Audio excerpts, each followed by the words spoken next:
Réalisation de la pâte brisée et quiche. C'est parti.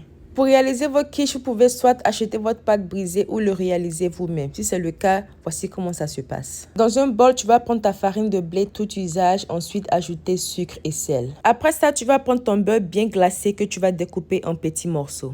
Ensuite, dans ta farine, ajoute ton beurre et passe le tout sur ton plan de travail. À la base, le mélange de la farine et du beurre se fait au mixeur, mais pour ceux qui n'ont pas de mixeur, je le fais à la main.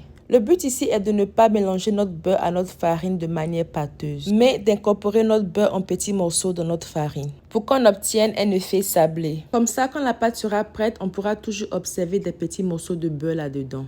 Ensuite, tu vas ajouter 6 cuillères à soupe d'eau bien glacée dans ta farine que tu vas mélanger juste assez pour former une pâte. Attention de ne pas trop mélanger la pâte. Quand tu finis, tu vas former une boule que tu vas découper en 2 parties. Si vous allez utiliser la balance, chaque partie doit faire 313 grammes. Sinon, faites-le à l'œil nu. Aplatis ta pâte un peu et emballe-la dans du plastique. Ensuite, au congélateur pour 30 minutes. Après les 30 minutes, faites sortir votre pâte et laissez reposer à l'air libre pour que ça devienne un peu mou. Pour environ 5 à 7 minutes comme ça et maintenant tu vas bien étaler. Étale en fonction de la taille du moule que tu vas utiliser pour faire cuire ta quiche. Et étale ta pâte avec délicatesse. Aussi, utilise de la farine s'il le faut. Quand c'est bien roulé maintenant, transfère ta pâte dans ton moule. Et maintenant, tu vas faire en sorte que ta pâte soit bien disposée dans ton moule. Quand c'est bon, dépose ta pâte au congélateur pour 10 minutes encore une fois. Après congélation, ajoute du parchemin au-dessus de ta pâte. Ensuite, on va ajouter quelque chose de lourd à l'intérieur comme du riz ou des haricots pour que pendant la cuisson, le poids de notre riz empêche notre pâte de gonfler.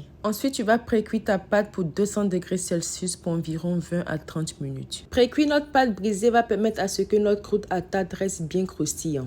Et cela après l'ajout et cuisson de notre quiche. Pour ma quiche, je vais faire cuire des lardes et les rendre bien croustillants. Ensuite, caraméliser un peu d'oignon avec l'huile des lardes et bien assaisonner. Après ça, tu vas prendre 4 œufs que tu vas bien battre. Ensuite, ajouter crème entière, lait, assaisonner à votre goût et bien mélanger encore une fois.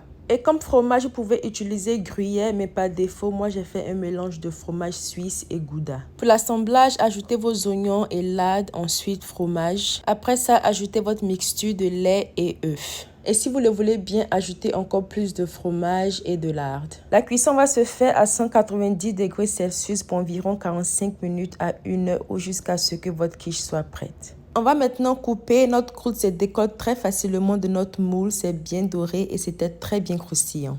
Et concernant le goût, c'était parfait. C'était tellement délicieux. Rien de tel que de manger une quiche avec une croûte qui a été faite maison. Parfait. Et voilà que nous avons terminé. N'oublie pas de t'abonner et je vous dis à plus pour un nouveau délice. Bye guys.